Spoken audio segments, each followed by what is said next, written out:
Could I have the Sederunt apologies, please? Yes, thank you, Chair. We have 19 members present and no apologies.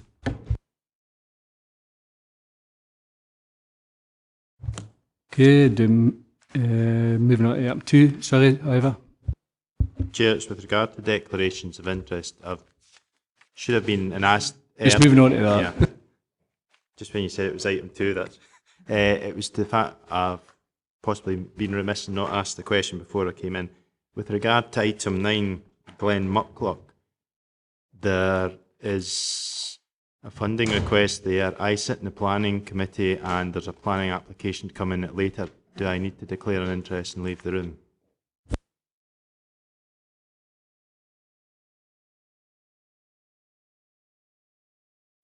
Okay, no. Any other declarations of interest?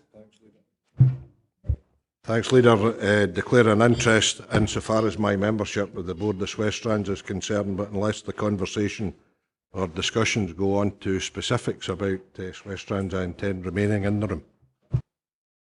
Councillor McCarthy, Tom? Ditto.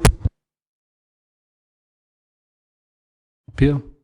I want to declare a non-financial interest in the Star of Caledonia project, as a few of the trustees who are promoting it are personal friends.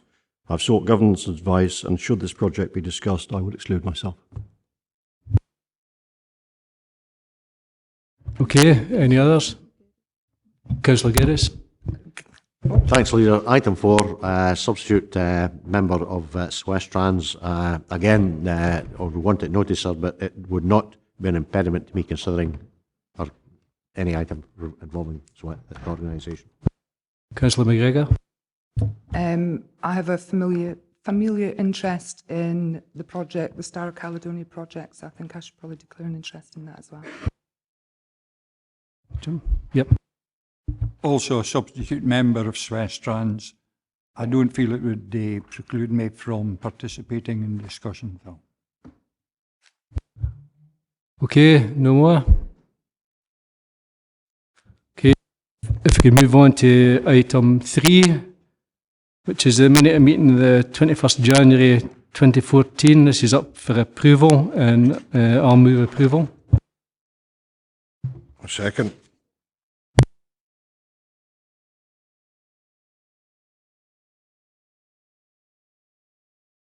Okay, if we can move on to item 4 now, which is the Development of Capital Investment Strategy report by the Director of Chief Executive Service. As members will be aware, the administration is keen to move towards a new approach in how we deal with our capital programme by establishing a 10-year capital investment strategy, which provides us with a long-term overview of strategic capital projects, but also specific capital allocations for the 3 financial years at a time. More work needs to be done to implement this fully as we move towards a joint revenue and capital budget. I would hope that looking at the recommendations, we can agree the 3 noting recommendations, which basically set out the estimates of funding available to support capital investment, the funding amounts available for allocation over and above indicative allocations, and the bids for both corporate priority projects and asset classes. Is that agreed? Okay. We can move on to the detailed proposals from the administration for the capital budget for the forthcoming financial year, indicative figures for the subsequent 2 years, and a general overview for the next 10 years. Has every member got a copy of that? Yep. Okay. Taking into account of existing commitments, the funding available for allocation for the next 3 financial years is £8.4 million, £13.9 million and £10.5 million respectively. This is partly due to the release of the £10 million previously allocated by the Council to support the Dumfries Learning Campus project. And just to explain, it is the intention to allocate the possible £10 million of funding from the Scottish Government for the Dumfries Learning Town to the Dumfries project. This is in addition to more than £6 million already pledged to the Dumfries project by the Scottish Government. This obviously has a knock-on effect for the figures in relation to the Learning Town, and it looks as if we are funding that home project ourselves, However, that's not the case. And this is simply an accountancy measure which ensures we spend the Scottish Government's funding when we receive it and therefore minimises the Council's borrowing at that time. I'm sure Paul will be happy to explain this in more detail should any members wish him to do so. The Council has already agreed corporate priority projects in the shape of Dalbeattie Learning Campus, Next Generation Broadband, Dumfries Learning Town and Economic Development projects. The proposals before you today from the administration reaffirms our commitment to those projects, but also adds in more details in relation to the Dumfries Learning Town costings, as well as funding to fulfil the Kirkcudbright Charter projects and the White Sands Flood Prevention Scheme. I would stress, however, that each of these projects is subject to outside funding decisions, whether this is from the Scottish Government or the Heritage Lottery. In our plans before you today, the administration proposes we allocate the necessary funding to complete phases 1, 2 and 3 of the Learning Town Plan by the end of financial year 2017-18, with an ambitious target date of having a new learning hub, a new Marks High School and neighbouring primary schools, and a fully refurbished St Joseph's College in place by the time pupils return after the summer in 2017. Members may ask why these three projects have been chosen first. Officers have outlined in the report before you which projects are feasible and affordable within the lifetime of this Council. That's namely the Learning Hub and North West Cluster, which we are hopeful will receive government funding, government support, and therefore will need to be carried out between now and 2017-18. In addition, it is affordable and feasible to also include the £15 million refurbishment of St Joseph's College. What I would regard as the next phase projects, the North East Cluster and the refurbishment of Dumfries Academy, are both in the region of £20 million plus. And given the complexity of both projects, I don't think it's feasible or affordable to substitute one of those with St Joseph's at this stage. The inclusion of St Joseph's also sends a clear signal to the people of Dumfries that we are not planning a two-tier implementation of the Learning Town plans, with new builds taking preference over refurbishment. And I believe that it's crucial in continuing to build public support for this exciting project. However, what is also crucial is that planning for North East Cluster and the refurbishment of Dumfries Academy, given their complexity, needs to begin now, with a target to begin work on the ground in 2018-19 and delivering the whole Learning Town project within the lifetime of our 10-year strategy. I would also highlight the fact that given that decisions have still to be made by Education Committee in relation to the example, for example, the exact sites for the Learning Hub and North West Cluster, the proposals and figures before you today are indicative. They will be the subject of a further report to the next meeting of the Education Committee, and we may need to revisit some of the detail at future meetings. However, the principle and projects we wish to take forward and when are very clear in our plans. It is important that given the scale of the investment, we allocate funding towards those projects today. In addition to the Learning Town project, our proposals today also commit the Council to the White Sands Flood Prevention Scheme should our bid to the Scottish Government for funding be successful, as well as the Kirkcudbright Charter projects. Again, this is subject to securing the outside funding in relation to the Heritage Lottery Fund. For the forthcoming year, we have also set out detailed proposals in relation to the economic development and various asset classes. The full bid of £2.2 million for economic development, including the specific projects identified in the papers, is proposed for 2014-15. Almost 70% is targeted at the regeneration of Stranraer, which is a substantial commitment. For this administration, however, the crucial next stage will be the regeneration of the East Pier and the wider waterfront. That will require additional support from organisations such as Scottish Enterprise and the Crown Estates, but most importantly, the private sector, which I know is challenging when there is a background of negativity in some quarters. If additional council funding is required towards the East Pier, this administration stands ready to make that available for going forward.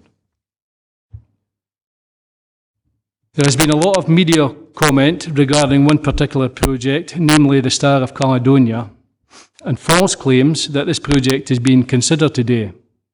However, as has been the case previously, this committee will allocate indicative figures for economic development for future years, and it will be a matter for the Economy, Environment and Infrastructure Committee to determine which projects are supported. The proposals from the administration also allocate the full funding request for infrastructure, including the detailed projects for 2014-15, ensuring that we not only continue the necessary investment in our local roads, but cover the costs of repairs following the recent flood damage, and we propose to meet the full request in relation to the land asset class for 2014-15, including the detailed projects such as the proposed 3G pitch for Lockerbie. For future years, we have at this stage set the indicative figure for this asset class at the current level, which is the case for all asset classes except schools. However, we believe that it is important to make clear that if additional funding becomes available, for example, through exceeding our target for capital receipts for the sale of assets, we believe that some of the projects for future years outlined in the land asset class bid should be considered for additional funding, and we would suggest that work continues in relation to match funding bids for some of those projects. We are also keen to pursue the Newton Stewart Flood Protection Scheme in future years. Funding is allocated for a number of measures in Newton Stewart within the infrastructure asset class, and we know that realistically a full flood protection scheme at a cost of £3.4 million is some way off. However, we believe that it should be worked up to a stage that would allow us to seek Scottish Government funding for the scheme should such funding be available in the future. I referred to the school buildings asset class earlier, and for the forthcoming year, we have increased allocation by £500,000. The detailed projects will have to be agreed by the Education Committee in April. However, for future years, we have reduced this asset class to reflect the fact that the spend on secondary schools within Dumfries is covered by the Learning Town project rather than the school's asset class. I believe that these plans in front of you from the administration show a real commitment to investing in our region in a way that is affordable and which takes forward priorities we all share as a council, and I am therefore delighted to move the proposals on behalf of the administration. I think we have moved on considerably in our capital programming, and the administration would intend that beyond 2014-15 we will look at capital investment proposals as part of a wider overall financial strategy alongside revenue budget proposals. Thank you, Leader. I'm happy to second the administration's proposals for our council's capital programme. This is the first step toward developing the 10-year capital investment strategy, which will allow us to plan more effectively. We are not taking a decision on every funding bid today, as that will be up to service committees to determine when they set their own capital plans within the overall allocations we have set out. With the number of ambitious major projects which we now have, and which I believe command the support of members across the chamber, we will not be able to allocate the increase that every asset class has requested. However, no asset class will receive less capital funding than it did last year. This, combined with the allocation of significant resources to the priority projects outlined in our proposals, lead me to be confident that we have a proposal which will allow us to continue to invest in our region and which I hope members will support. Thank you, Brian. There's been a considerable amount of officer work in moving this forward, and I'm sure Paul Garrett will answer any specific questions which members may have, and then I'll open the subject up for debate. Is there any specific questions for Paul? Jane?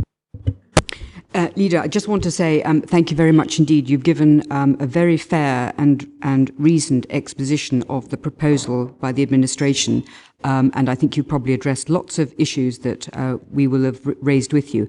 I wonder, would it be at all possible, because I'm sorry, I just can't absorb the level of information that you have given us just straight like that, and I would like to have compared what I've got here in the papers with what you've just given us. Would it be possible 10 minutes just to look at the thing, and ideally to look at your statement? Would that be possible? Yes, I think so, yeah. If you give 20 minutes. Okay.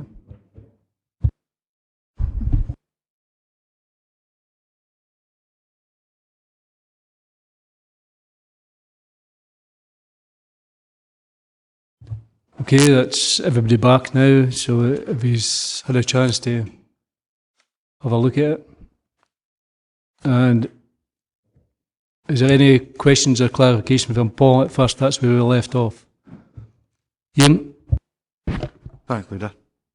I suppose the one in your statement's the first one, where you're sure that Paul's happy to answer any questions in regards to the accountancy side. So if that question, we've got questions in regards to it. I wonder if it's for Paul. It maybe is. The White Sands project in particular, there's three parts, maybe Paul or others. We're looking at that. And the White Sands is a flood protection, and there's 3 flood protections. We're looking at this is for future years, obviously. There's 524 properties being protected in the Langham area and 353. I'm sorry, Ian, I can hardly hear you. Sorry, it's Right, maybe okay, me. I'll get closer to the mic. Hopefully Paul can hear. I'm just saying there's 3 flood protections schemes being proposed within the capital investment strategy. One's White Sands, one's Langham, and one's Newton Stewart. We protect over 500 properties in Langham. We're protecting over 353, I think it is, properties in Newton Stewart. We've no clear exactly how many properties are being protected in the Dumfries scheme. So if you just got clarity on that and the question in regards to the accountancy. Okay, James. Hi, Stephen Herriot. Hi. If I could just come back on the White Sands scheme. It's something, I don't have the exact figure, but we're looking at something over 50 properties protected. It's maybe not as clear in this bid because the scheme's that bit more advanced in terms of the benefits of the scheme, but that's maybe not reflected in the bid document. I know we were quite keen to put the numbers forward for the Langham areas within the 1 in 200 flood zone, and also for Newton Stewart. But I certainly don't have the papers. I don't have the exact figure for the White Sands in terms of the number of properties protected.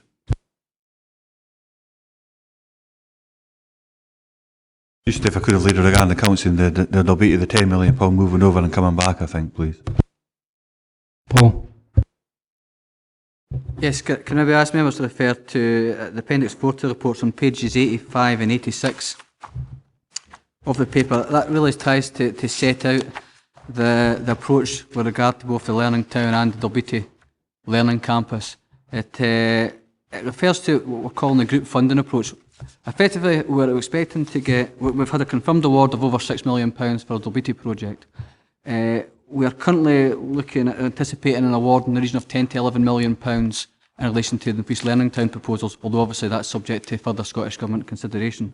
So we're anticipating between the two projects £16 to £17 million of Scottish Government support.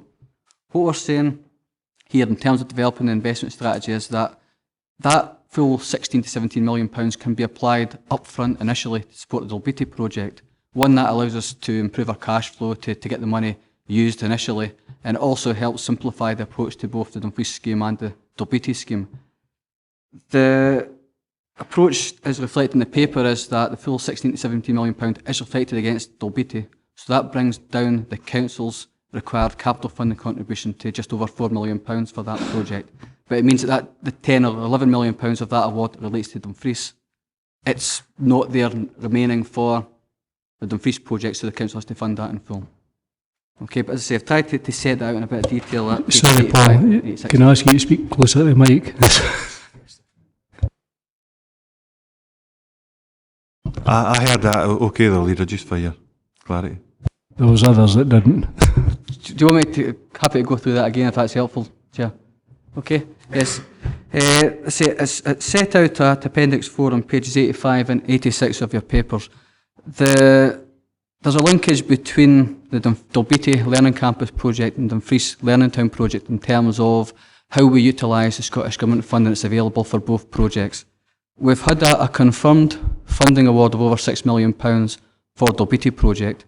We're currently anticipating that the award in relation to the initial phases of the Learning Town project, that's the Learning Hub and the Max High element of the North West Cluster, that will attract funding support in the region of £10 to £11 million, although obviously that's subject to confirmation from the Scottish Government. So in total we're looking at a funding award for a combination of Dalbeattie and Dumfries of £16 to £17 million. Under the group funding approach, we can take that funding and apply it in full to support the Dalbeattie project. Okay, so that's how we've reflected that in the investment strategy. It effectively reduces down to just over £4 million of Council's capital contribution to support Dalbeattie, but it means that the Council has to support in full the capital requirement for the Dumfries project. That's what's set out in both the appendix to the committee papers today and also the administration proposal that's been circulated. Okay. Any other member?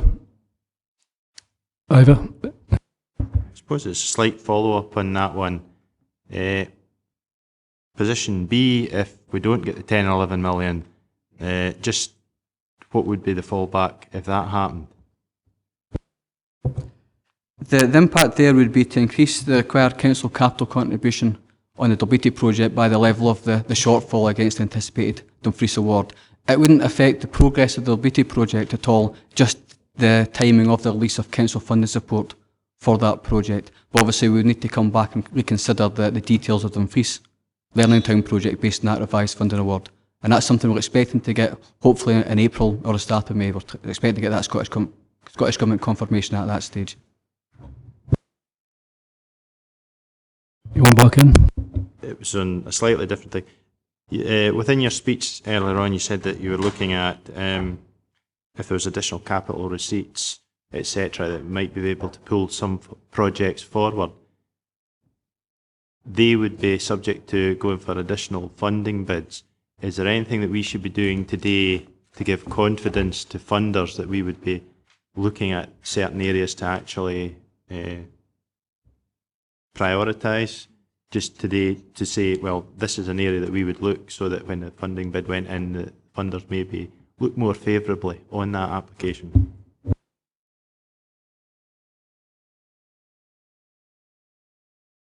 Any specifics? Well, I think there's, we've had the 3G pitches. There was also, I think, a lottery bid maybe going in for, was it Station Park in Moffat? You know, usually they look for us to say, well, we have an indicative budget. Is there something there that we should be saying, these are the areas that we would be looking to go forward with? Or are we confident that if the money came and the funding bid was there, the timescales would fit in with the funding bids? I mean, basically, we're quite clear about the land project should be first. You know, land project should be first if the funding becomes available in the future. And, you know, so that's the confidence I can give you in that. But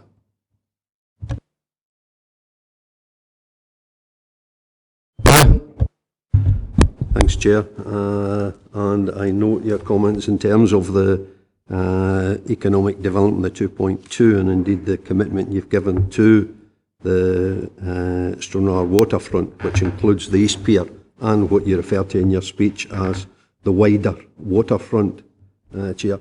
I just wonder if there's an opportunity here, Chair, in terms of reviewing the commitment that has been given from the previous £2.4 million, which included a slipway, notwithstanding that it has been through the area committee, and the area committee gave its view and indeed agreed by the then policy and environmental committee in terms of the slipway. I think there is an opportunity, and I just wondered if this gives us the opportunity to look at how we can purchase more from the monies that has already been committed. And I would hope as a policy and resources we could maybe look at that. Also in this, that the economic development monies that has been made available, as was agreed by the area committee, that we also include the youth activity park and the modified transport hub. And again, I refer to the ability or the opportunity to purchase more for our money in terms of some of the commitments that have already been given. So I would welcome some comments on that and see if it is possible within the framework to do that. Also on page 45 of 136, it does refer to mitigate blight that arises as a result of vacant and derelict building sites in town centres. Well, one of the biggest blights on Stranraer is a town centre. Can you hear? Do you want me one of the biggest blights in Stranraer in the town centre is a building almost smack dab in the middle of town, and it's just getting worse by the day almost. And I just wondered if the monies that are there would allow that something to happen to that particular building, or at least some kind of action plan to deal with that. So those are my first questions, Chair. And then I have another question on where I do not recognise or identify. It's a decision taken by Environmental and Economic Committee in terms of the Drumore Harbour. And while we have gone forward, as I understand it, with the Harbour Empowerment Order, there is nothing in 2014 or indeed any other year in terms of how we may have to deal with the Drumore Harbour. And I just wondered if, again, there is a commitment to this identified in the preceding years in the programme for the Drumore Harbour situation. Stephen, do you want to come in this? If I could just come back, Chair, on the Drumore Harbour.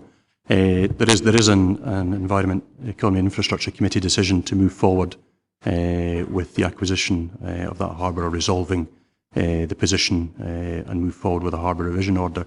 We're kind of in early stages of work, trying to scope out what the complete work package is there and what the costs are involved. And it's kind of dependent on feedback from an audit that's going on at the present time with the Charities Commission on the existing operator of the harbour. And there's a bit of work to be done through this year to move forward on the legal side, for which we have funding through the EEI committee, and actually develop the complete business case for a future bid into the capital investment strategy for a later year. Okay, on the slipway, I'm no engineer. I don't know what money has been in there, having to be spent. I don't know if you have, well, you can enlighten me if there's money to be within that we can use. But and I think you've actually highlighted that the project has already been agreed by the Wigton Area Committee as well. So I can't really answer that. Do you want to come in? Yeah, thank you. I think in terms of the programme we've shown here, we've shown what's been committed and agreed already, and these are projects that are underway either through design, procurement or on the ground. So that my comment on that would be these are things that are agreed by members already and we're delivering.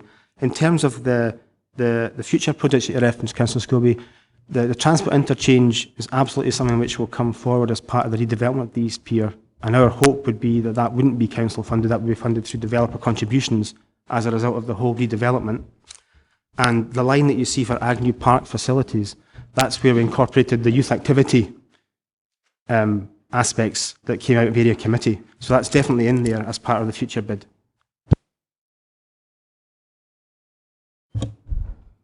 Okay, Ian.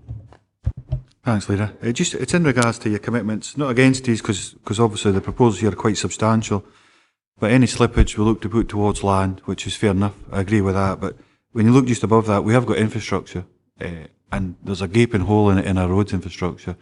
How do we look to cope? Is there any room with the administration in regards to slippage possibly going into the roads? Any further money? Because we have got, like I say, a gaping hole there. We could put as much money, I think it's £160 million backlog, certainly the last report we had to the previous PH&E committee. Is there movement on there in regards to any slippage going into that sector? I'll let Colin come in and answer that. Thanks. I'm quite tempted to point out to the previous chair how often he voted against extra money going to the roads when were put forward by Labour, but I'll refrain from doing so. I mean, I think it's an important point because we do have a several £100 million backlog in investment in roads. I mean, I think that's why it's important today that we are allocating the full request in relation to infrastructure. I mean, last year, you can see the figures here, the baseline figure is about £8 million. But what we're actually proposing today is over £12 million. That will mean that you're keeping that extra £1 million figure that was allocated last year. It means that we'll put the money towards the repairs that are required as a result of the flooding damage that was done over the past few months. But I think it's worth bearing in mind that we've also got a request into the Scottish Government for additional funding in relation to that, and we're still waiting to hear back. The other thing, of course, is that we did transfer from the revenue budget £500,000 to the capital budget in terms of road resurfacing. That, ensuring that work continues, is within the budget here today as well. So there is a substantial increase. It's not going to tackle the £200 million backlog, but maybe if we'd put extra money in the past, then we wouldn't have that backlog. Jane. Thanks. I'll skate over the roads. Could I possibly ask you, Leader, we touched on this very briefly as a result of discussions in the revenue budget, and through you, I wonder if I could possibly ask the officers, we seem to not have anything in here, but I might have missed it, it might be under something else, about the Council's preferred way forward to respect wind turbines, spend to save. And I'd just like to kind of have a catch-up. It's something I should have asked you before, and I forgot until I've actually noticed it now. So I wonder if I could just have some help on that. Paul? There are no direct bids for any funding to support those projects in the investment strategy at this stage. However, it is important to point out that, as recognised in the report, where projects come forward that are genuinely of a spend to save nature, we can consider further investment out with the figures reflected in the investment strategy at this stage, because effectively they pay for the borrowing themselves and then hopefully create a revenue saving over and above that, so that the door's not closed to those projects by not being in here. It's something we can further develop.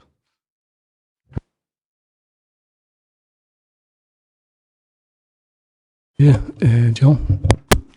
Thank you, Leader. It was really just to say on behalf of Dumfries and Galloway Conservative Group, we are pleased with what you've put forward, and we're pleased that you've allowed us to feed into the process as well and taken on board our comments.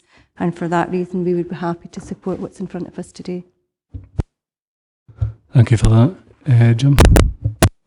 Yeah, thanks, Leader. I was interested in Paul saying there about spend to save. On page 52, on the property buildings school asset class, previously having been a member of the Education Committee, I brought it up on more than one occasion, the situation with Dromore Primary School.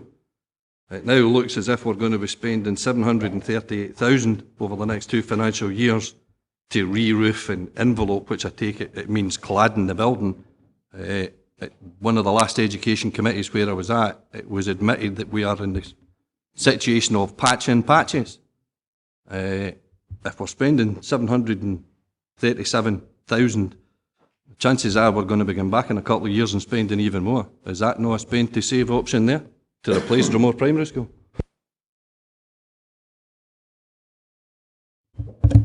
Sorry, Alec. We're currently looking at that very issue, Leader. Thank you. Thank you. Ian? Thanks, Leader. Just in regards, if we're moved to recommendations, I mean, our group's certainly happy to support what you're proposing. Maybe come back to in a different guise as far as the roads funding, depending if there's any slippage or not. But in regards to recommendation 2.5, it's retrospective, and we don't really see where it fits in regards to when you read it. And I wonder if we could use that to actually outline the process that will follow from here on in over the next year.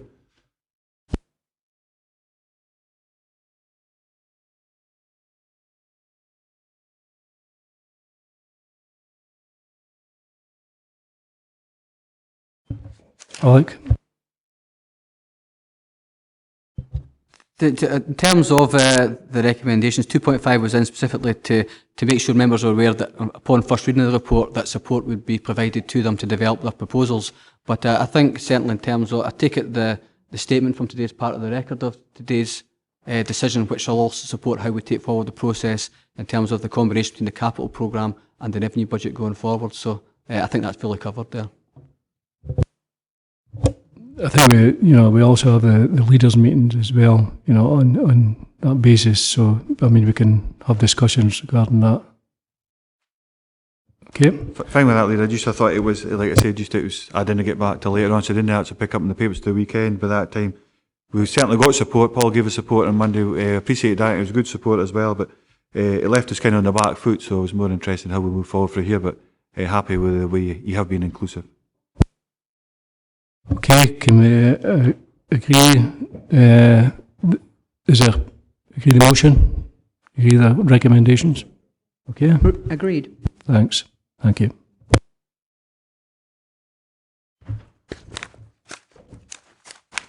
If we can move on to item 5, which is the Social Work Services Support Fund request. This is by the Interim Chief Social Work Officer.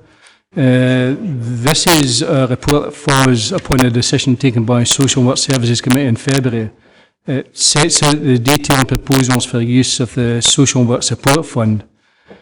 This is a fund of £1 million which the Council made available to support measures to return the social work budget to a sustainable position. The Committee's approval is required before this fund can be accessed. We've been asked to agree to release funds of £100,000 to enable the creation of a single validation team to ensure consistency of approach in developing the personalisation agenda. There are details of the validation team membership in the report, which, as I said earlier, has received the blessing of the Social Work Committee. The request before us is to authorise the use of resources. Sorry, I can't see behind there, but we've got officer here we've got Heather there. We can't see behind this lectern thing. But I was going to say pump it there. But I'm sure Heather will answer any questions which members have.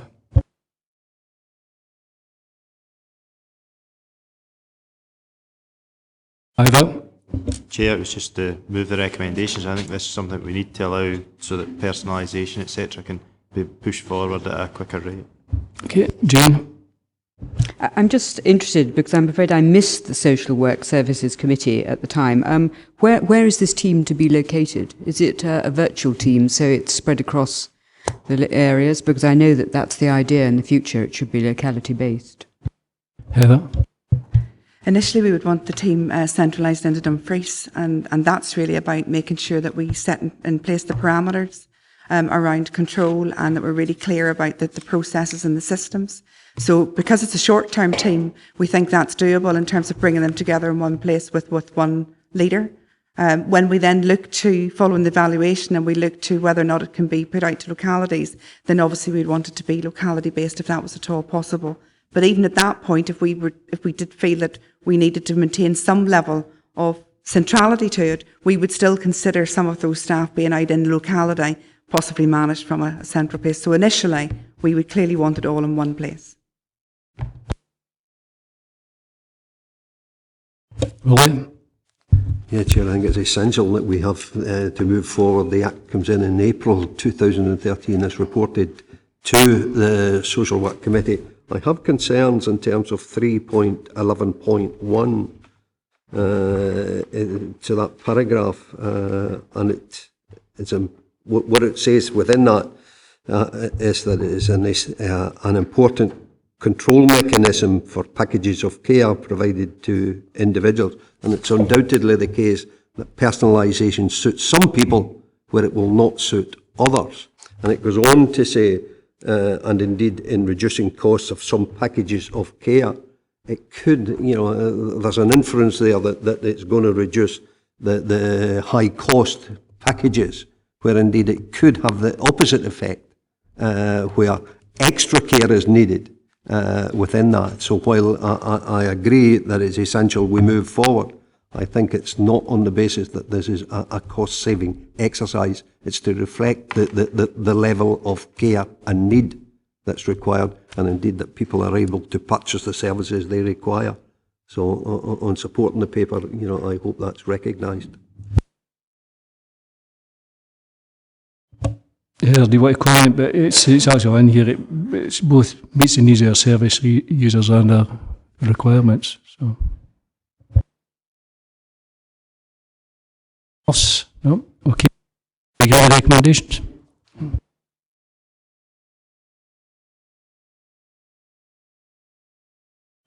Move on to item 6, which is a consideration of grant awards from the Council's major festivals and event strategy funding programmes. This is a report by the Director of Community and Customer Services. The Council previously adopted its major festivals and event strategy for the next 3 financial years and made budgetary provision of £250,000 for the delivery of the strategy on budget setting day.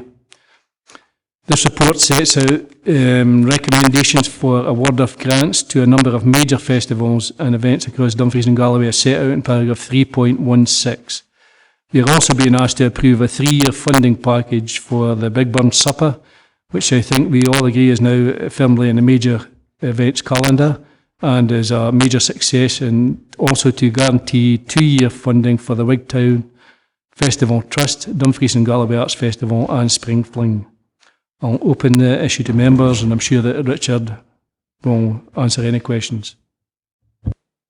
Ivor? Chair, it's just more for an information for myself. We had 19 applications for the funding available, and we've ended up with the ones that are there. Now, I would take it that there's been a lot of work done to actually identify those ones as being the best ones. The ones that didn't succeed this time, are we still working with them to look at future years where we might develop something up, and maybe Richard could send a list through to me later on sometime just to say which ones were, just out of interest? I think Richard might send out a list, yeah, but I think you are working with some of the groups, but I'll let Richard answer. Thanks, Leader. Yes, colleague Ian Barr's already been in contact with all of the applicants. We've given feedback and we're working with them in terms of exploring other opportunities for them this year, and we'll work with them in future years. I'm happy to circulate that list to the members, Leader. Okay, can we agree the recommendation? So, Ian? Thanks very much, Leader. Just in regards to it was as much as talk about state aid in here. I just wonder who that applied to when it comes to state aid was one question. The other one was in regards to promoting beacon events, and how do we promote that for future years and other actual applicants that might come forward. Richard? I'll answer the first one, or endeavour to, if I may, Leader, and then pass on to Ian. State aid is an incredibly complex matter. We're currently seeking advice from the Council's legal services team in regard to the applications we've received, and if they're approved today, that'll be subject to the assessment through the legal services team, Leader.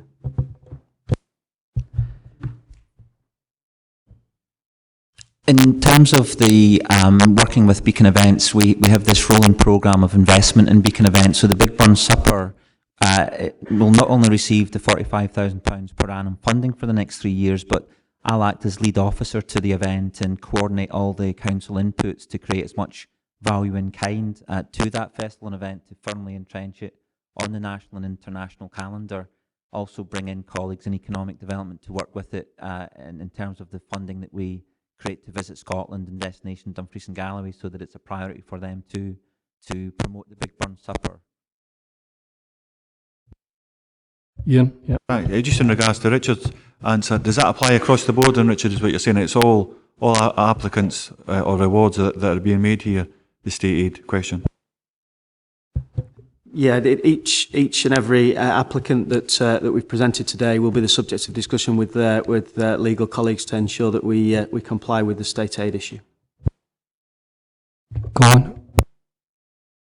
Thanks very much, Leader. I mean, I think what strikes me about the report is actually just the sheer range of hugely successful festivals and events we have going on right across Dumfries and Galloway, and actually the really crucial role the council plays in supporting those particular events. Even just this weekend, we obviously had the major ice skating event take place at the Ice Bowl. There's over 1,000 people involved in that. Now that's a heck of a lot of hotel beds being used by visitors to this region. In fact, there were some people we're not only staying in Dumfries, but actually as far as Windfarm Head, when I spoke to some of the people at the weekend, and it does have a major boost on the local economy. And I think it's really important that we continue to actually support these events, and they do stretch right across the region, from the Wigton Book Festival to the Wicker Man and so on. So I think it's a really positive contribution the council makes, because we do realise how important it is to give people a reason to come and visit our region. And I think more and more of these events we're supporting are actually putting the region on the map at a national level. I think there was an article yesterday on the Wicker Man Festival. There's been numerous articles in relation to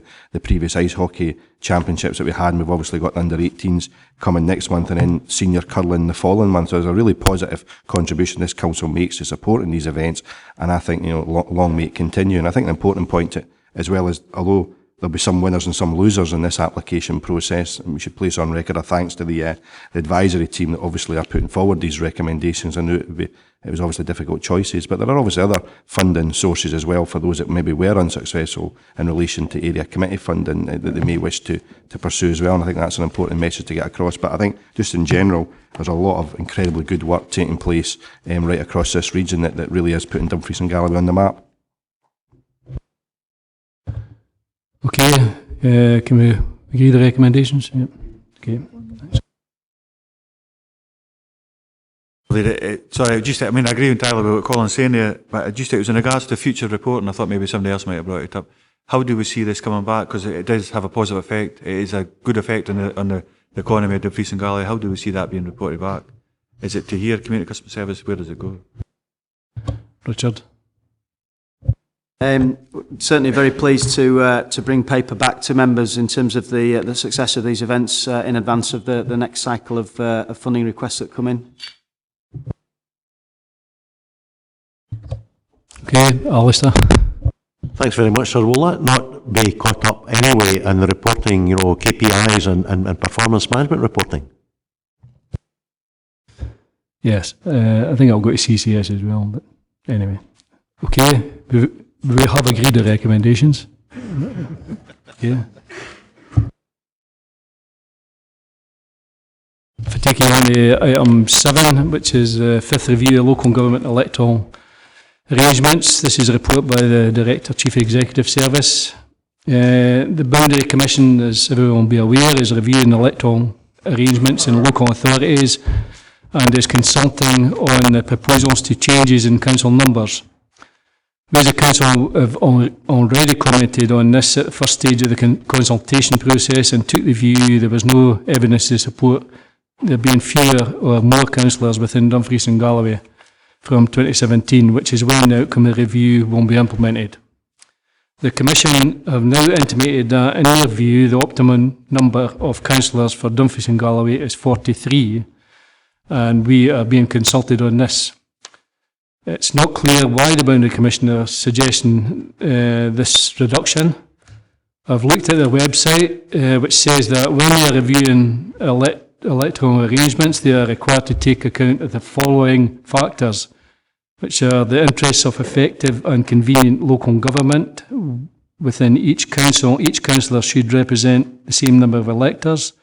Local ties would be broken by making a particular boundary.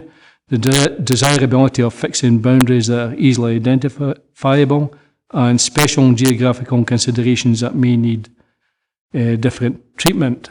They also refer to deprivation and say that this will raise Glasgow's numbers. I'm hoping that Alex can clarify the position on this for us. Following his meeting yesterday, we attended with the Commission. Thanks very much, Leader. There were group leaders were invited, and I think there were a number of members there.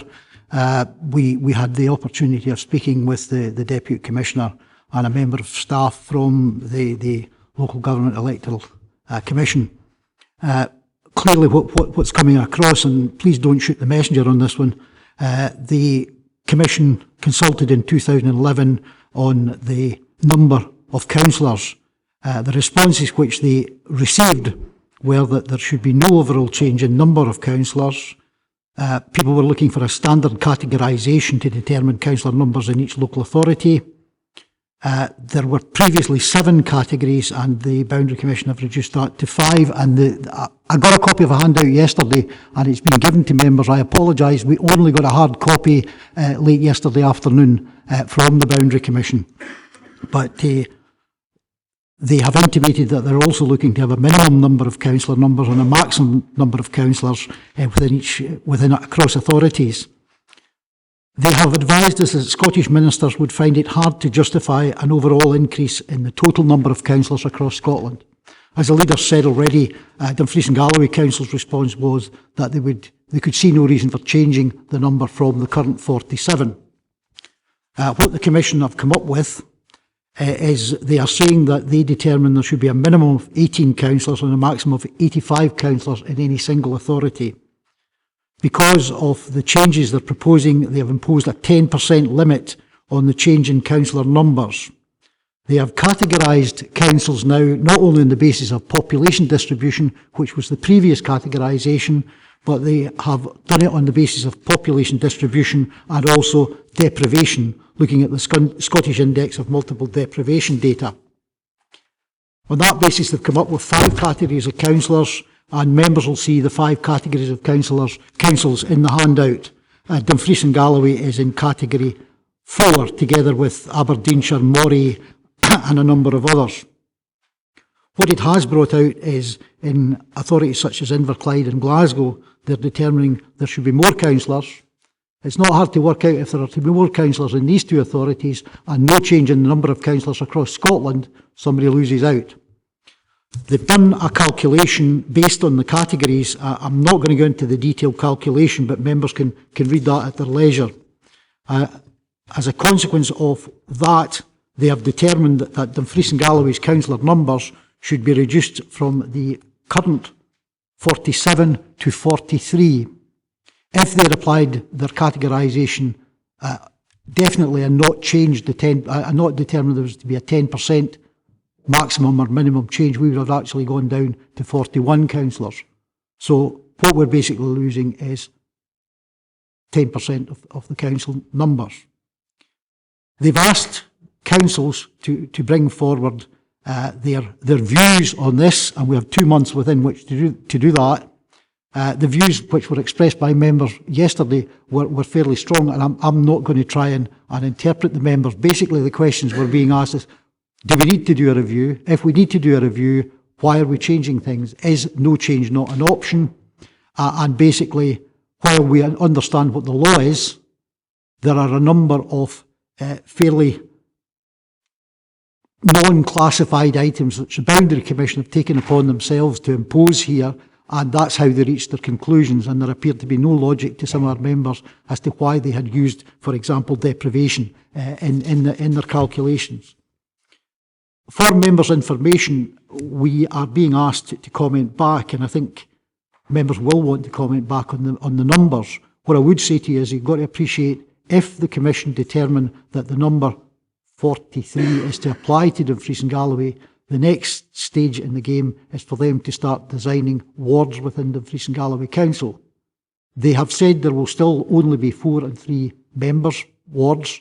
They cannot change that without a change in primary legislation, and the Scottish Government will not do that. So there will be a review. If they determine that they're proceeding with 43 members, there will be a review of the number of wards.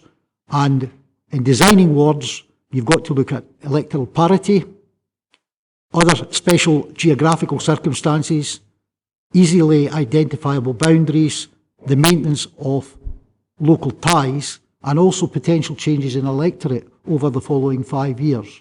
So there are a number of categories that they look at there.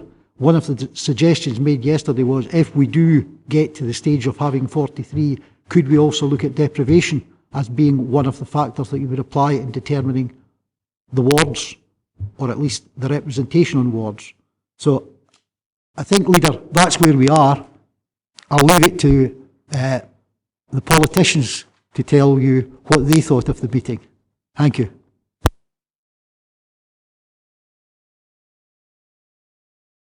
Claire? Claire?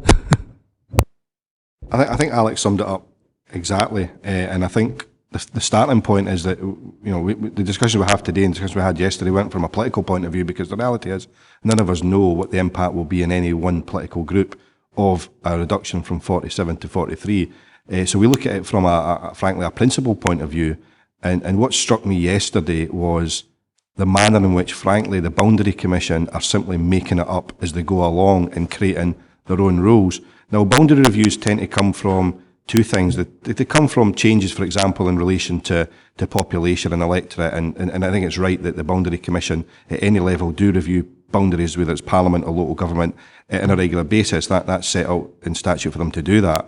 The other thing that tends to influence boundary reviews is direction from the government and maybe a change in the law. So, for example, the previous proposals to review the parliamentary boundaries, which were eventually collapsed because of a vote in House of Commons, was because of a decision by the government to cut the number of MPs. But there has been no decisions by the Scottish Government to make any changes to local government in relation to the number of councillors, or indeed to the legislation that dictates boundary changes. What we've actually got in front of us is a set of rules that the Boundary Commission, unaccountable, unelected, have actually came up with themselves. And yesterday I was just gobsmacked at some of the explanations I heard in relation to why they came up with those rules. So, for example, they said they were going to continue to have the current sort of minimum and maximum number of councillors. However, they were going to keep the minimum at 18, but they couldn't tell us why.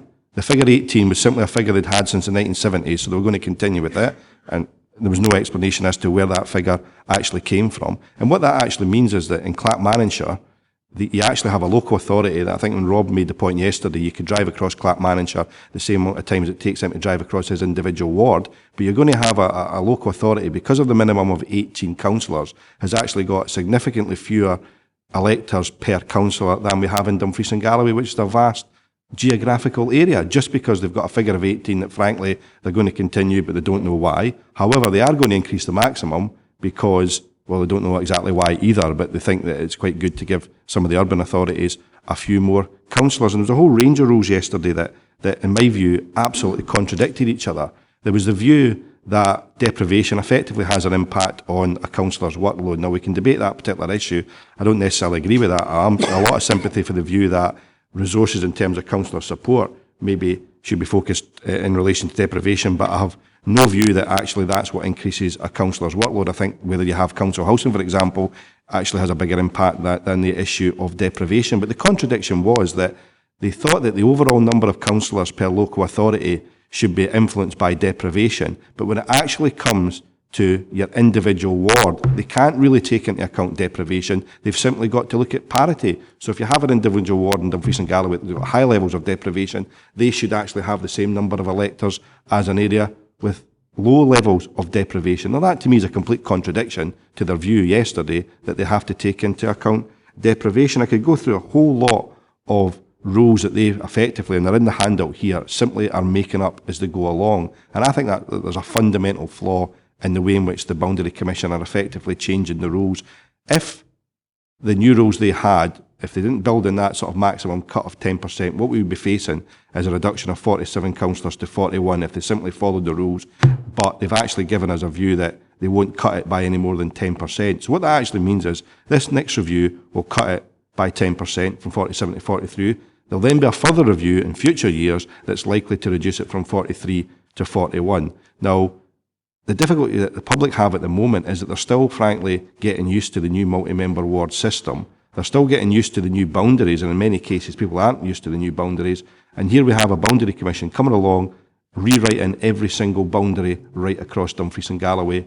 In this review, I'm probably doing the same again in 7-8 years' time, and it will add significantly to public confusion. Even the Boundary Commission acknowledged, for example, that one of the things that would reduce confusion amongst the public is to actually have the same number of councillors per ward. So either having all your wards 3-member ward or all your wards 4-member ward. And they acknowledge that, and they acknowledge that in the various documents produced, that that's actually got a lot of is a viable option. But if you look at the numbers they're proposing for Dumfries and Galloway, 43, it actually makes that impossible, because 43 can't be divided by 3 and it can't be divided by 4. So they even contradict their own view that it's actually a good idea to have the same number of councillors per ward. So Irish thought yesterday was was just appalling, the way in which they simply make it up as they go along. And I think we should take a stance. I say, I have no idea whether this would benefit the Labour Party or any other group politically by cutting the number of councillors. It may very well do that, but I think we should take a principled stand to object strongly to the process by which the Boundary Commission are pursuing this particular change. I think we should object to the Boundary Commission. I think we should work with other local authorities as well to see if they share these views, that what you have is a group that are simply making the rules up as they go along, and actually put forward, if possible, a national stance against what they're actually proposing here, if that is the view shared by other local authorities. And we should make that clear to the Minister that we do not agree with the process by which the Boundary Commission are actually pursuing this particular matter, because it is, frankly, them making it up as they go along. Thank you for that. Ian? I think Colin's pretty much covered it, Leader. The only bit I would add is that we're here to put forward a response in regards to the best case. How we, I think we feel very strongly that we should retain the same amount of councillors. I've got the distinct impression that it would affect the west of the region far more as it would the east of the region. Certainly I felt, the 3-member wards, maybe I'm wrong there, but certainly the feeling I got. So I suppose, more than anything, I think Colin's pretty much covered it in regards to how do we respond is what I'd like to get into that actual debate. Okay, Rob? Thanks, Leader. Yes, I hope that our response will be very clear that we don't consider that the arguments in favour of a change have actually been made out. I just want to concentrate on 2 points. The first is the inclusion of SIMD data as a consideration for determining the ratios of councillors to electorate. I mean, we know as a local authority, and we've debated this in the past year many times, that SIMD does not necessarily reflect the situation we have with deprivation in rural areas. A number of reasons for that. The very low numbers you can be dealing with being one factor. The adjacency you can have between areas of extreme deprivation and areas of considerable wealth within the same data zone being another. And that in itself skewed by the fact that you're dealing with small overall numbers of locations and indeed individuals, all masking the real impact and the issue that there is with rural deprivation, which of course is exacerbated by the fact that the more rural a deprived location is, the further away it will be from the services that an urban deprived location would, I think quite rightly, expect to rely on as of right. So as far as the use of SIMD statistics is concerned, I don't think it serves any part of rural Scotland well. I don't think it's a good idea for Dumfries and Galloway. And the second point leads on from that, which is that I am not actually convinced that, particularly in rural authorities, the use of the SIMD criteria as a measure of councillors' workload, and that was a point that was made by the Boundary Commission at the meeting yesterday, is actually appropriate either. I mean, one of the things that we will have in this region which will contribute the most to councillor workload is the fact that every ward will cover numerous active communities. They will all have community councils, they'll have tenants and residents associations, they'll have various groups. We have masses and masses of small primary schools, all of which have parent councils. That there's a great deal of demand in terms of councillor workload, which simply arises out of the nature of the communities that we serve. They're all distinct and individual, and they all want a part of our time. And that, of course, is not reflected in this SIMD measure that they've decided has some bearing on our workload either. I'm not entirely unhappy with the notion of reflecting deprivation and the impact that has on the job that councils have to do, but I'm not clear that it's a sensible measure for determining how many councillors our region should have as opposed to anywhere else, quite frankly. So I hope that on those two grounds, and indeed all the other grounds that have been raised already, we go back to the Boundary Commission a very clear message that while reviews are perfectly appropriate and it is their job, we don't consider that the grounds for these changes have been made out at all.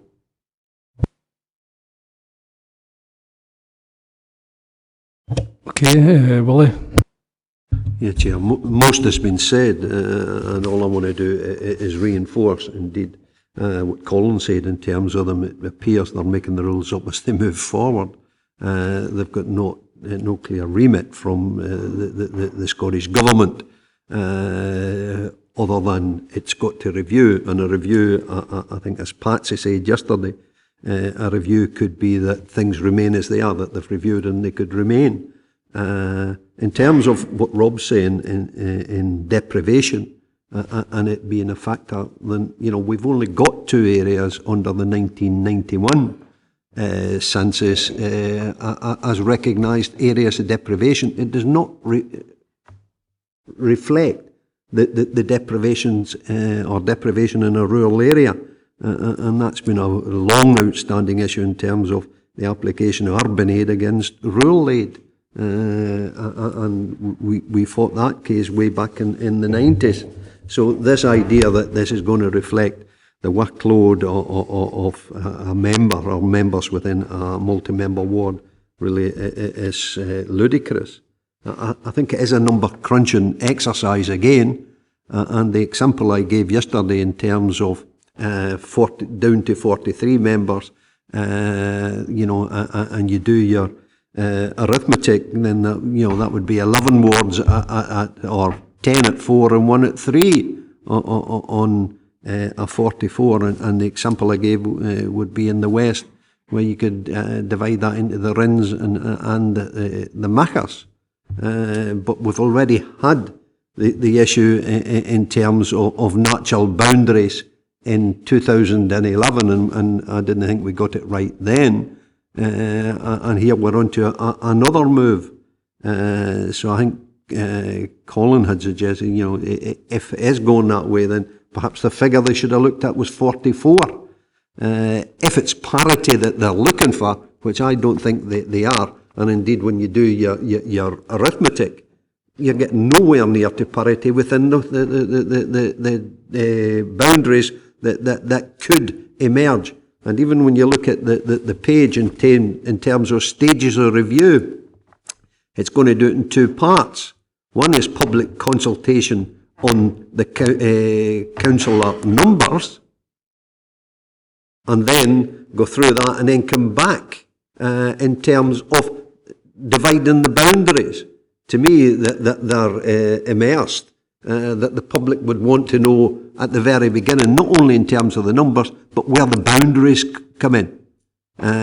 So they're dividing it for no apparent reason in terms of how they're proceeding forward. So I think we should be writing back to them and saying that things are okay as they are, and the review should reflect that. Thanks, Willie. Alistair? Thanks very much indeed, Leader. Can I go back, if I may, to Colin Smith's tour de force, for want of a better term, and I say that in a complimentary fashion. That it seems to me, I mean, reference was made to the fact that you take it up at the appropriate time with the relevant minister, and you know, it seems that's eminently sensible, Leader. But I would suggest that we don't overlook the fact that there is another potential forum to challenge any such proposals if push comes to shove, if I can use a colloquialism. On the back of what Colin's already said, it would seem to me that the actions of the Commission thus far are bothering in the perverse. And I think, and I'm looking at Mr Haswell in particular, I think that would be a stateable ground of challenge via such as a petition for judicial review at the appropriate time, and subject to the proviso, bearing in mind the expense of such a course of action, subject to the proviso as attracting support from similarly affected and similarly like-minded authorities. I don't think, you know, I'm not saber-rattling, Leader, but equally I'm suggesting that, you know, we should not be flinching from that at the appropriate time if circumstances dictate. Thank you. Thank you. Jean? If we weren't threatening to disappear from them, we could always start with COSLA. Now, I think actually, notwithstanding everything that everybody said, and I have great sympathy with the sentiments being expressed, we are, of course, in a danger, I think, of being seen to be simply defending the status quo. And so we've got to have good backup and reasons for doing that. The drive at the moment is to increase turnout and look to localism and to make people feel that they are connected to their local elected members. And by European standards, we as a Scottish population are distinctly underrepresented locally and actually over-governed centrally. And I think that's something which we should be majoring on. I think that's really important to try and make it clear that as well as being representative of our own people, we should be looking to have a more local and meaningful agenda so that the electorate actually wish to use our services and vote for us. That's rather more important. And up till now, it's quite clear to me that that actually isn't happening. So I think it's a two-pronged attack, and we need to use facts and figures to back up what we actually say. Thank you, Jane. Jim? Thanks, Leader. Colin has drawn attention to the arbitrary criteria employed by the Boundary Commission. But there seems to be a gap, as far as I can see, with regard to the spatial dimensions of wards. Did they take any account of the actual distance across a ward? We have wards which are 40 miles across, but that doesn't seem to feature in the criteria they're considering. No, I think you're right. I think Rob alluded to that as well. But Jill? Thank you, Leader. I think it's of particular interest. Obviously, I wasn't present yesterday, but Patsy's fed back to the group. And I think whoever mentioned it, I can't remember who mentioned it, might have been Colin, it might have been Rob, but he mentioned the word review. And in my book, if you're doing a review, you're looking at everything, including the status quo. And obviously, that's not what's happening here. And on the point that Rob made about rurality, when we were determining the number of MSPs, and the Boundary Commission were very heavily involved in that, rurality was one of the things that they actually brought to the table. And some of the members of Parliament who sit today have fewer electors to represent because of the rurality of their wards. So if it's good for one, it should be good for the other. And I think that's a point that we should be bringing up.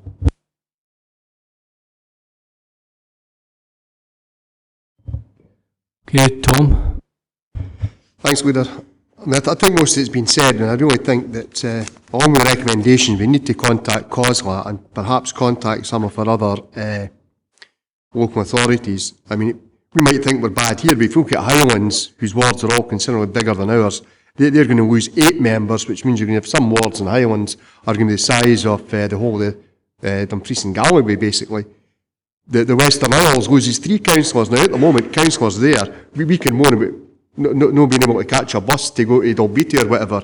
But I mean, some of the guys there are representing 3 or 4 islands, so they're going to get more work putting them again. Yet Glasgow's getting more, Edinburgh's getting more, and what you've actually got is an urban-rural argument here. In the rural areas, well, that you guys are fine, you can represent more folk. In urban areas, well, because you've got a bit of deprivation, you can represent less. And I don't know where this deprivation comes from. You know, at the end of the day, we know there's some way of judging deprivation, but rurality in itself is a far greater deprivation than poverty in many cases. The fact that you live in a rural area, if you live in Glasgow, it doesn't matter whether you're rich or poor, you've got access to a whole range of activities and services there.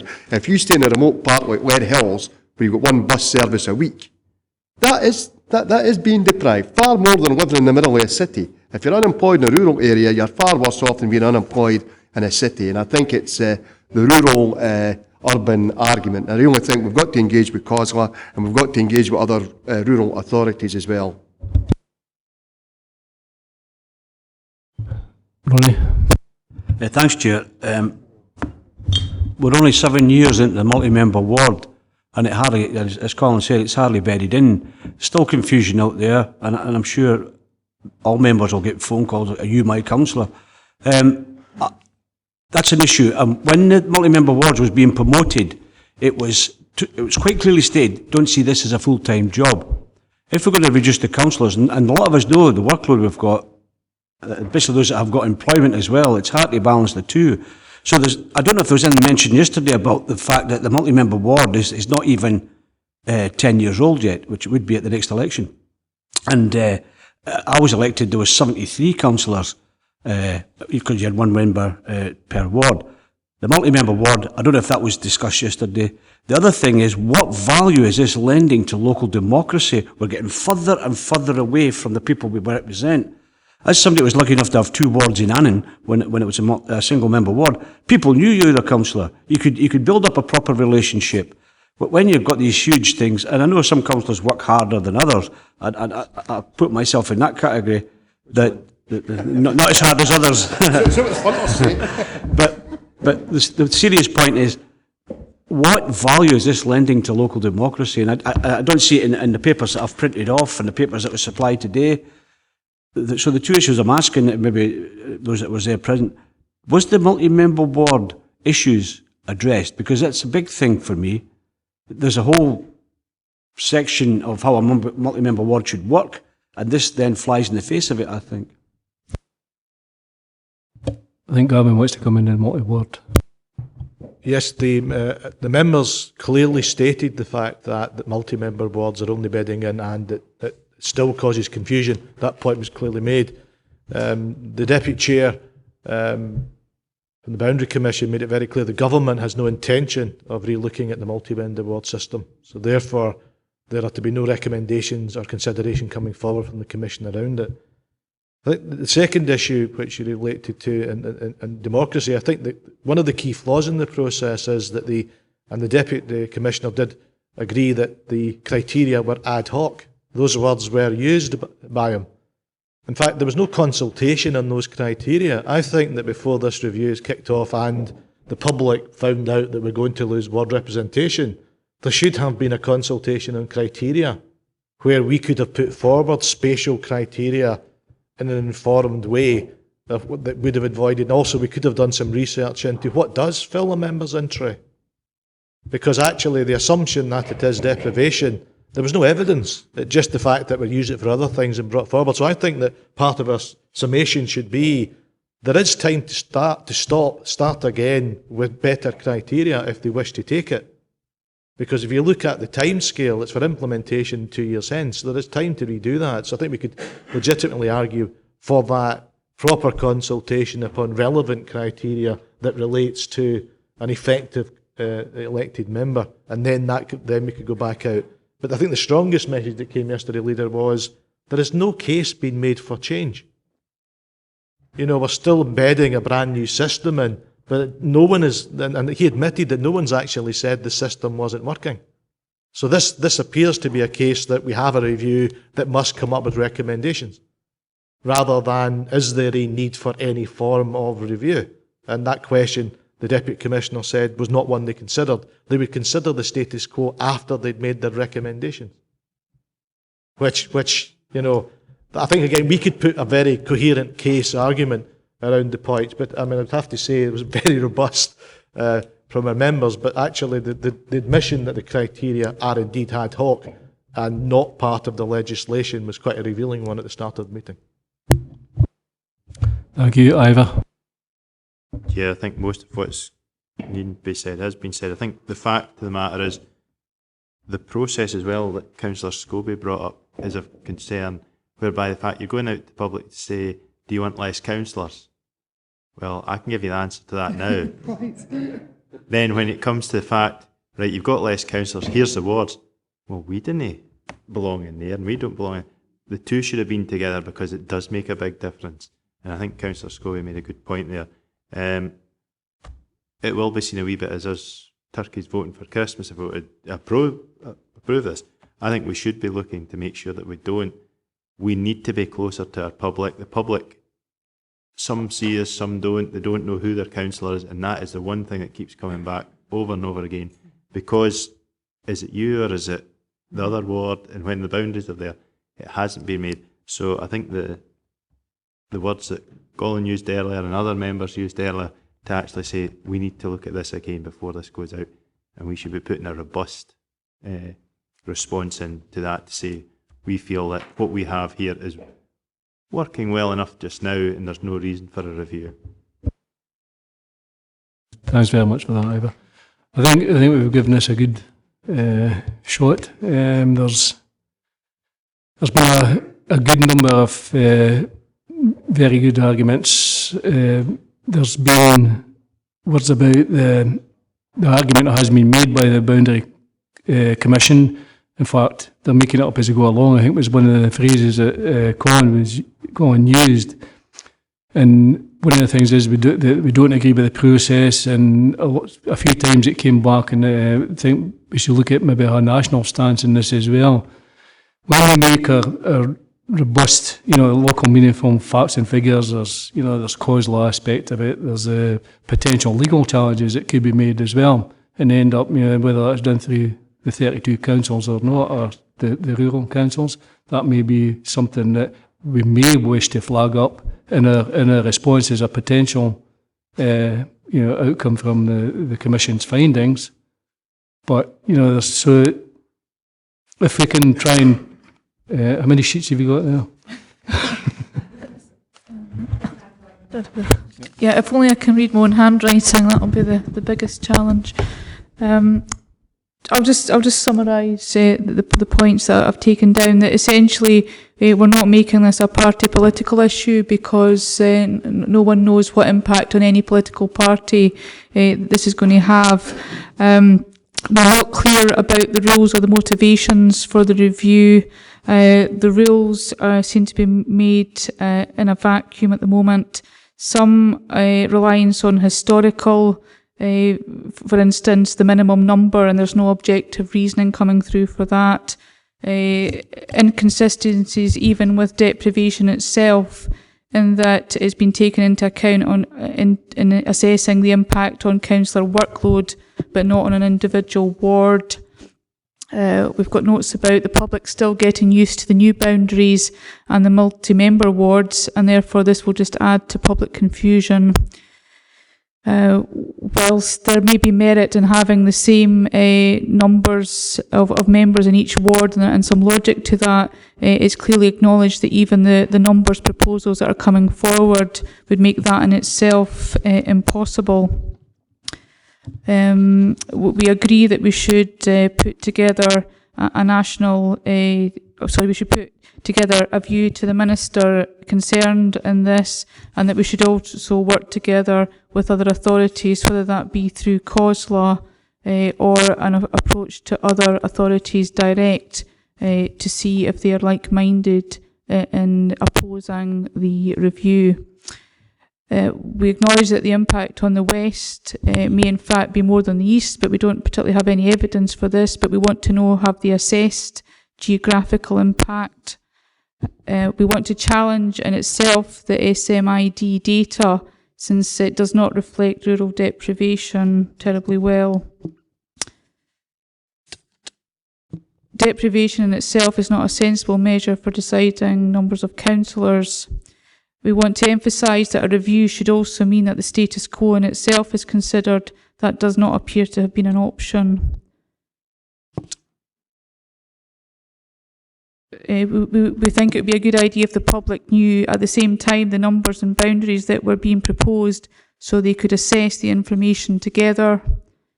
We're also aware that the fact that even if challenges through COSLA or to the Minister fail, we may have also the option to go for judicial review with other authorities. There's certainly some precedent for that recently, with other authorities talking to us about potential judicial reviews.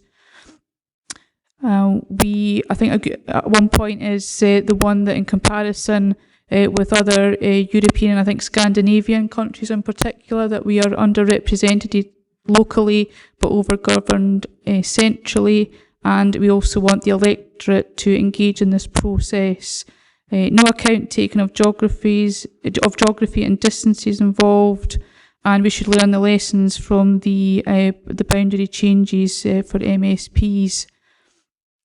It appears that urban councillor numbers are increasing while rural are decreasing, and rurality in itself is a form of deprivation, and being unemployed in a rural area was a good example of how it could be worse being so in a rural area than in an urban area. We'd also like to actually challenge the criteria in itself, and there's been no consultation for the review, and there should have been a public consultation on the criteria being applied. So I've got other notes, but if I can form a response from those, then that would help, I think. Colin? Given the fact that there seems to be a unanimous view on the way forward, maybe that response should be, if groups in an agreement, signed by all the group leaders going forward. Depends on the content, of course. I'm sure they'll want to read it first, but you know, I think that might be a way forward in sending a very clear signal. John? Well, I was actually just about to say I think it should be down to the leaders and our legal team to put forward a response. I think it would be helpful if that was the case. Yeah, I think I think a response, and all the councillors should get a copy of that, and then the leaders can sign it off. Agreed. Thanks. Thanks. Moving on to item 8, which is exclusion from public contracts of companies which engage in blacklisting. This report, it arises from a motion submitted by Archie Dryborough and seconded by Rob Davidson. So I'll open it up to members first. Right. Thanks, Chair. Archie is not in this committee, but he asked me to read a few wee words out. Archie and Rob tried to bring this to the full council. Unfortunately, it never came, but the council has adopted it anyway, so we are here today. Archie also says this is a basic human right, the right to work, yet it was denied to 528 construction workers in Scotland because they were placed on the blacklist. Thanks to the excellent work of the Information Commissioner Office, we have now 6 workers who were placed on the list. That is 6 families deprived of an income. Their crime, standing up for fellow workers over health and safety issues. This is just plain wrong. Thanks to the guidelines adopted today, or hopefully today, we can ensure that no company who continues to this vile practice will benefit from taxpayers' money. The trade unions, including Unite, the GMB and UCAT, have run excellent campaigns against this foul practice, and it's only right that we as a council support their efforts. That's Archie's contribution. Thanks, Chair. Is it you? Yeah, Chair, far be for me to stand in dignity, but I think you'll find it was myself that moved the motion and Archie seconded. The second motion was coming from Archie and Rob, and the response to, or the outcome of action taken, was clearly that we could not be retrospective in terms of the motion, but we would look to the future. I welcome the paper, and we should exclude anyone who has been the party to the blacklisting of any workers, then we do not include them in the contracts within local government. And I hope that would be unanimously agreed today.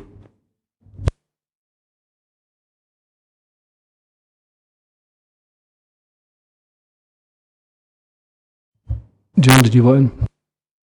Sorry, I actually agree with the recommendations that are on this paper, but the government rules do say that, on what Councillor Scobie was saying, it does actually say that if they have entered into blacklisting in the past and they've put corrective measures in place, and we can see that that wouldn't be the case going forward, then according to the government legislation, then they're allowed to participate.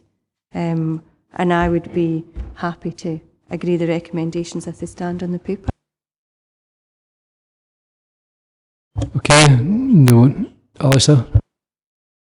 Thanks very much, sir.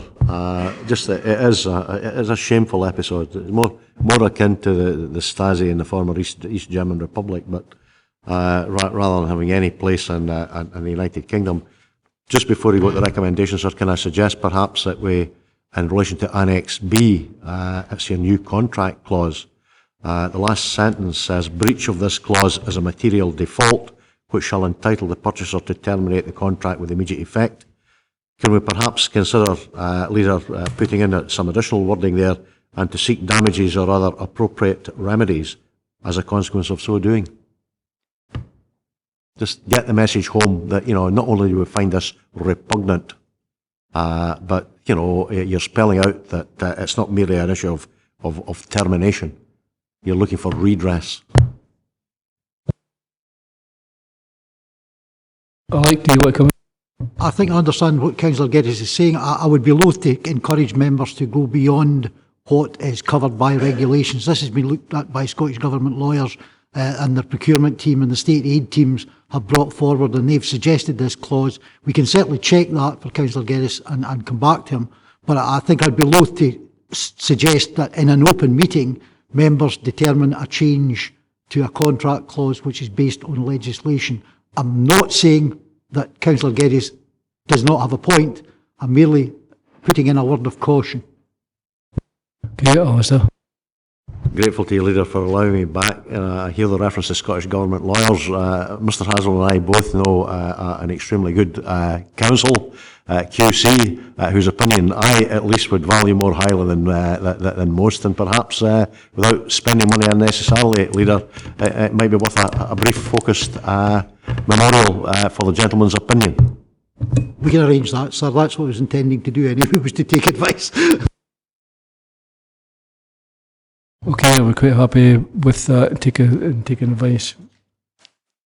Okay, thank you. Moving on to item 9, which is the Glenmuckloch Community Windfarm Project. This is a report again by the Direct Chief Executive Services. It's an exciting project for Upper Nithsdale, and it's a further development of the Council's partnership working, which will not only have benefit the senior pupils of Sankar Academy educationally, but will also result in a wider community benefit. Can ask members if you want. John? I'm very happy with this report and would like to agree the recommendations. I think it's of major benefit for Mid and Upper Nithsdale, so just like to thank the officers who are involved and to propose the recommendations are agreed. I think it's a very good story, this, and it's you know that we've done really well over the whole of Scotland and the councils, and you know, the employment opportunities as well. So thanks very much for all the hard work. Within that, we agree to recommend it. Sorry, Ian. Thanks, Leader. No, I agree entirely that this is a great news story, to say the least, having got all the background information on it. In regards to the £50,000 contribution, what kind of return does the council get on that? Do we have any hard facts in relation to that? Could we exploit that further or maximise the community benefit? Right, I think the £50,000 is from the interest, but I'll let Alec come in. The £50,000 is the council's contribution towards this project. There will be 4 partners, each contributing £50,000, and we're getting some work done on the project by a company for nothing.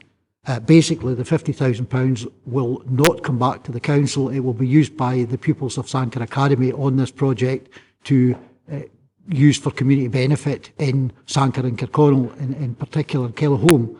The council return relates to the fact that we're using the interest from the restoration bond to make sure that it's not costing the council anything. So it is cost neutral to the council.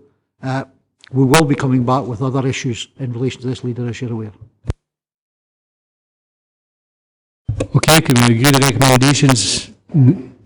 Thanks. If we move on to item 10, which is disposal of land to the rear of Dumfries Academy, Academy Street, Dumfries. This is another report by the Director, Chief Executive Service. This is a follow-up to a previous land disposal and is seen as part of the Council's contribution to the Peter Pan project at Moat Brae. We're being asked to dispose of a small area of ground for £1. This has been through the Nithsdale Area Committee and agreed by them. Can I suggest that since there may be further minor alterations to this proposal, these be delegated to the officers in consultation with local members, and can we congratulate the Peter Pan Moat Brae Trust on the progress that they've made with the project to date? John? Thank you, Leader. Yes, happy to congratulate Peter Pan Moat Brae Trust. I did mention this at Nithsdale Area Committee, so I'm going to mention it again. I think it's good practice for the council to make sure that there is a clause in any land that they give away for £1 or sell for £1 or whatever, below the consideration value, to make sure that if the land becomes surplus to requirements in any point in time in the future, that then the council have an opportunity to take that land back. I did suggest it in a still area committee, and it's not on this particular issue that I have a bugbear, but I do think it's good working practice. And providing that that's there, I'm more than happy to agree everything. That'll happen.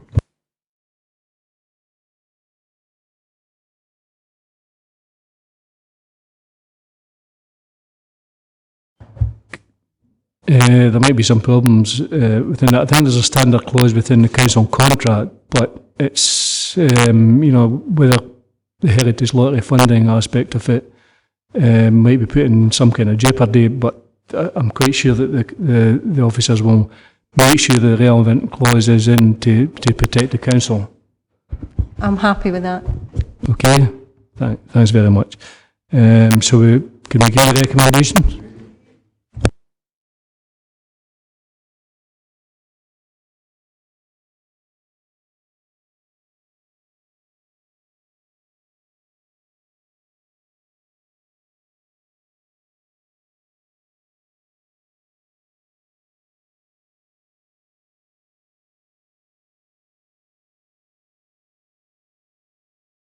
I'm suitably, yeah, I'm telling myself off. Can I move on to item 11,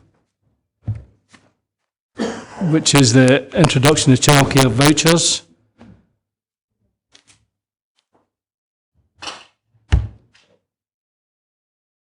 Okay, this next report is submitted late because research into the introduction of childcare vouchers has only just been completed within the last few days.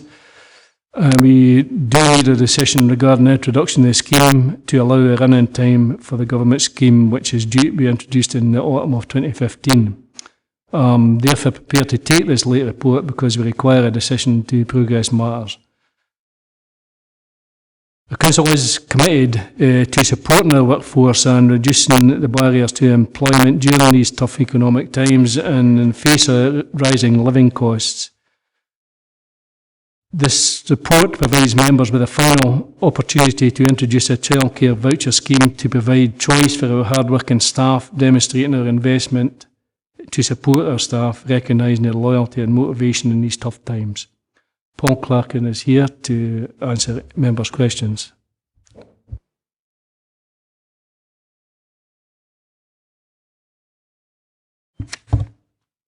Okay, no members agree with the report?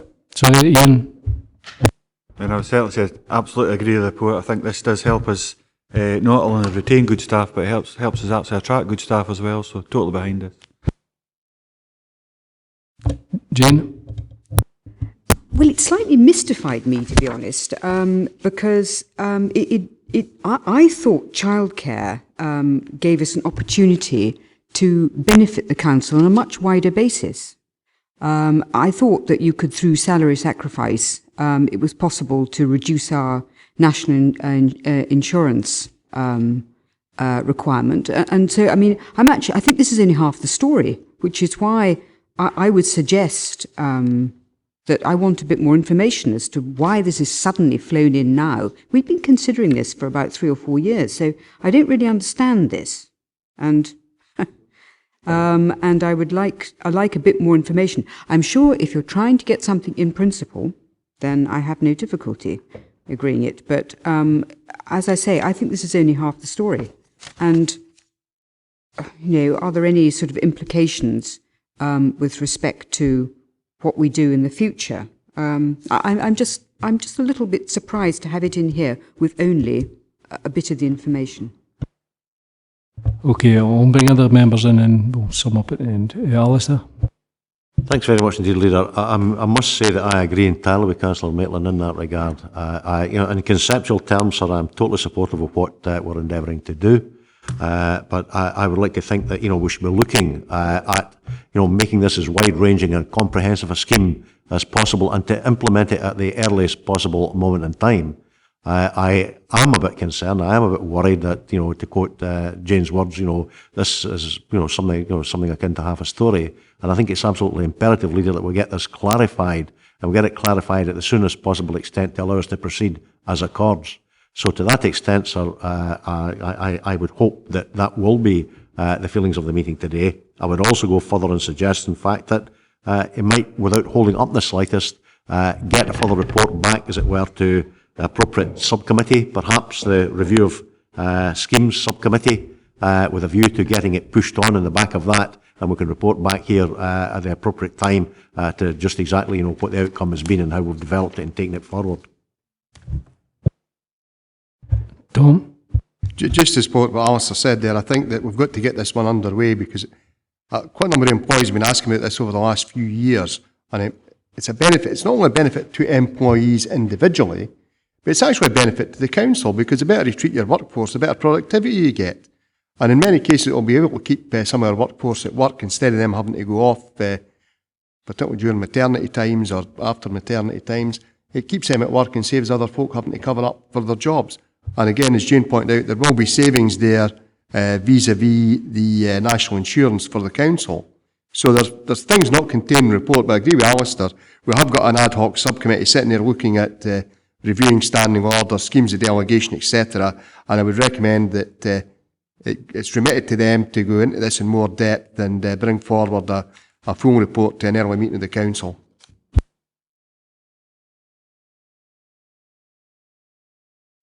Colin? I'm not entirely sure what's got to do with the scheme of delegations, but I think certainly from the administration's point of view, I think this is unfinished business. We've had several reports in the past on this, and no decision has been taken to actually put the funding towards it, and it has slipped. The issue, of course, is that the clock is ticking on the proposals, because the UK government are obviously proposing another scheme that will come into play. In fact, there was an announcement on the detail of that scheme today, and that will come into play in September 2015. So if we're going to push this forward, then we actually have to make a decision to implement it. I think I've got questions around some of the figures. I think maybe the figures are a bit pessimistic in relation to the benefits to the council. I think that maybe some of the costs are a wee bit erring on the side of caution, to say the least. I think there are substantial benefits to the council, and I don't think the cost to the council will be as large as has been implied within the report, but they're still relatively modest. And I think we've got to get this on the go and get it on the go as soon as possible. I think, as Tom says, a lot of constituents have raised the fact that we are, I think, the only local authority in Scotland that don't actually have such a scheme, and I think that looks bad for this council's reputation. But I don't see any point in delaying the process. I think we've got to give officers the clear steer that we want to implement this and get them to get on with the work of implementing it. Paul, do you want to come back in some of the questions regarding the figures, national insurance, etc., and the timing, and the importance of the timing? Certainly, as far as a reduction in national insurance contributions, in fact, prior to changes to the Sex Discrimination Act 1975 in October 2008, the council could have covered the full cost of administering the scheme through a reduction in national insurance contributions. However, as a result of that change, the council, because it's a salary sacrifice, is obliged to provide the cost of vouchers to those who are on extended maternity leave, where their vouchers exceed that of their salary, because you're not allowed to sacrifice pension benefits. So that's where the cost comes from, and that's been factored into the figures. As far as being overly or under pessimistic in terms of the actual cost to the council, that's why we've given you a table, because we don't run a scheme at the moment, and because of the variance in factors when people take the vouchers, it's difficult to actually calculate that. That's why we've provided a range of figures there to give you a guide on that. We haven't actually put figures in there that we believe are higher than anticipated. Also, male employees who are on extended paternity leave could also participate in the scheme, and there would be a cost there. We've done that over a projection of the last 5 years and tried to be as reasonable in terms of our estimated as possible. I believe the benefits of the scheme outweigh what's been described as modest costs, and that's the basis for what we've done so far. It's our intention to get the scheme in as soon as possible, but also recognising that we have to actually put the procurement in place and also the follow-up communications and get things ready within finance to make deductions and to promulgate that with staff. Thanks, Paul. Jane? I just don't understand. It seems to be limited to a particular group of people, and I'm sorry. I do not follow the logic, the timing, and why it's particularly restricted like this, and why we're doing it like this. So I'm sorry. I'm not going to agree it now. I'll just tell you that I'm not going to agree it. Alistair? These comments resonate entirely with me, Leader, as I say, and I think, I go back, I cannot stress too much, sir, in conceptual terms, I would like to think everyone in this chamber today has signed up totally and fully, and I would like to think that, we should look, as a matter of urgency, at implementing as wide-ranging and comprehensive a scheme as we possibly can do, and get on and do the business. Now, as I said, if you want to remit to your officials, to do it, fine. If you want to have some sort of checks and balances, put in by, some form of report back to elected members, which I personally would prefer, Leader, though I don't want to hold the implementation of the development or implementation up. That to me would be a preferable route down which to go. But I think it's imperative, sir, that we move on.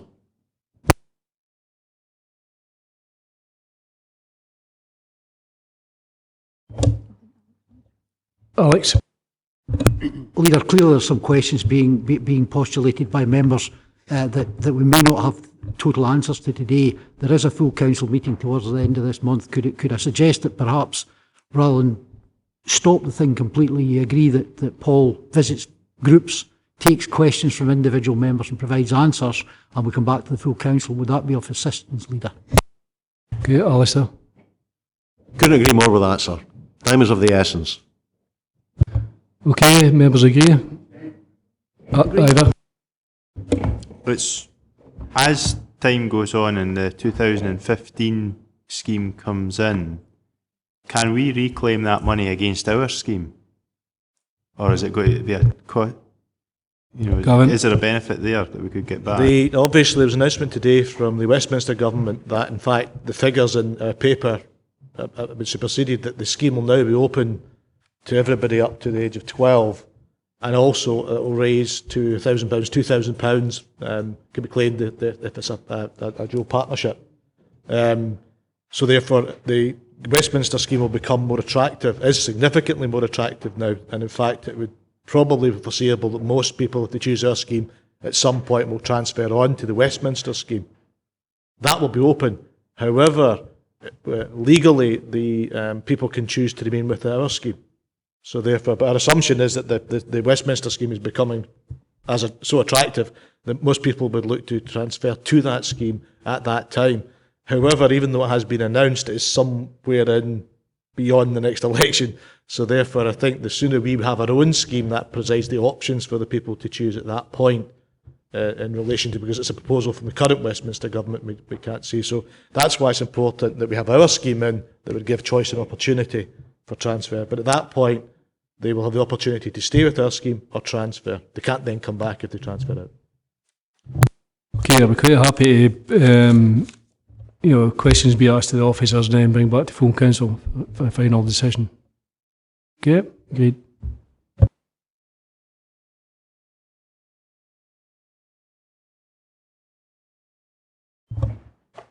Okay, this is Local Government Scotland Act 1973, and I move that we adopt a resolution to exclude the public from the meeting during the consideration of the next two items in terms of Section 54 and paragraph 12 and 6 of Part 1 of Schedule 7A to the Local Government Scotland Act 1973.